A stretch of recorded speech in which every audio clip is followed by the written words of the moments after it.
जय श्री हरि विष्णु। कार्तिक मास हिंदू धर्म में अत्यंत महत्वपूर्ण और पवित्र माना जाता है। यह मास अश्विनी मास की पूर्णिमा से शुरू होकर कार्तिक पूर्णिमा तक चलता है और चातुर्मास का अंतिम मास होता है। इसका विशेष महत्व कई कारणों से है, क्योंकि इस मास में भगवान ने बहुत सारी लीलाएं की हैं, जो इस प्रकार से हैं। शरद पूर्णिमा, इस दिन भगवान श्री कृष्ण जी ने राधा रानी और गोपियों के साथ महारास किया था। शरद पूर्णिमा के रात्रि से ही कार्तिक मास शुरू हुआ था। बहुलाष्टमी, यह दिन राधा कुंड श्याम कुंड के आविर्भाव का स्मरणोत्सव है। इसी दिन कृष्ण और राधा रानी ने श्याम कुंड और राधा कुंड का निर्माण किया था। धनतेरस, इस दिन धन्वंतरी भगवान अमृत और आयुर्वेद की औषधियों के साथ प्रकट हुए थे। नरक चतुर्दशी, इस दिन भगवान श्री कृष्ण जी ने नरकासुर का वध किया था और 16,000 नारियों को नरकासुर की कैद से आजाद किया था।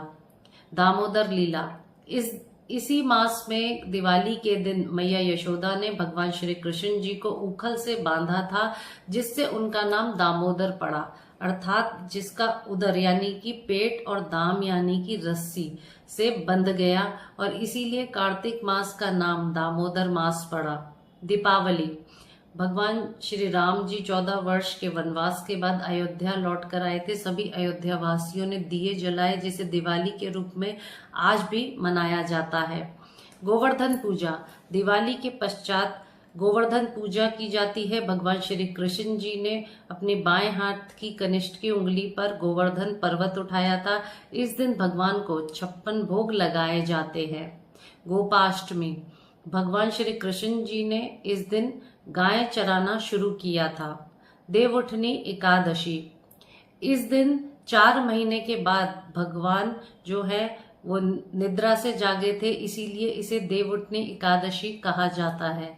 तुलसी विवाह, भगवान कृष्ण और तुलसी महारानी का इस दिन विवाह हुआ था। कार्तिक मास में भगवान कृष्ण के आगे संध्या समय दिया अर्पण करने का विशेष महत्व है।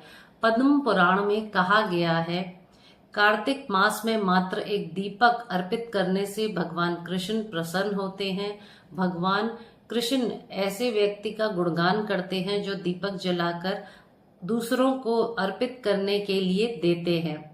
स्कंद पुराण के अनुसार कहा गया है कि मासानाम कार्तिकः श्रेष्ठो देवानाम मधुसूदनः तीर्थ नारायणाख्यम ही तृतीयम दुर्लभम कलौ, अर्थात भगवान विष्णु एवं विष्णु तीर्थ के सदृश्य ही कार्तिक मास की श्रेष्ठ और दुर्लभ कहा गया है। जय श्री कृष्ण।